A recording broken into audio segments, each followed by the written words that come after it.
நபி ஸல்லல்லாஹு அலைஹி வஸல்லம் அவர்களை மறைய செய்த அல்லாஹ் அபூலஹப் பற்றியும் அவனது மனைவி பற்றியும் குர்ஆனின் வசனம் இறங்கியதை அறிந்த அபூலஹப்பின் மனைவி நபி ஸல்லல்லாஹு அலைஹி வஸல்லம் அவர்களிடம் வந்தாள்.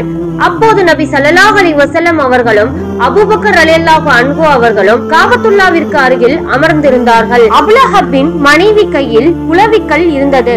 இருவருக்கும் அருகில் அவள் வந்தவுடன் அவளது பார்வையை நபிகளார் அவர்களை பார்க்க முடியாமல் அல்லாஹ் பறித்து விட்டான். அபூபக்கரை பார்க்க முடிந்த அவளால் நபி ஸல்லல்லாஹு அலைஹி வஸல்லம் அவர்களை பார்க்க முடியவில்லை. அவள் அங்கு வந்து, அபூபக்கரே, உமது தோழர் எங்கே? அவர் என்னை கவிதைகளில் ஏசுகிறார் என்று எனக்கு தெரிய வந்துள்ளது. அல்லாஹ்வின் மீது ஆணையாக அவரை நான் பார்த்தால் இக்குளவிக்கல்லால் அவரது வாயிலேயே அடிப்பேன்.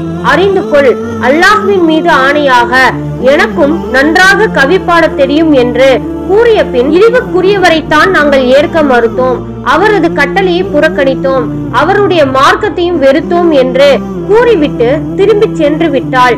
அப்போது அபூபக்கர் ரலியல்லாஹு அன்ஹு அவர்கள், அல்லாஹ்வின் தூதரே, அவள் உங்களை பார்த்ததே நீங்கள் பார்க்கவில்லையா என வினவ, அவள் என்னை பார்க்கவில்லை, அல்லாஹ் என்னை பார்க்க முடியாமல் அவளது பார்வையை மறைத்து விட்டான் என நபி ஸல்லல்லாஹு அலைஹி வஸல்லம் அவர்கள் கூறினார்கள்.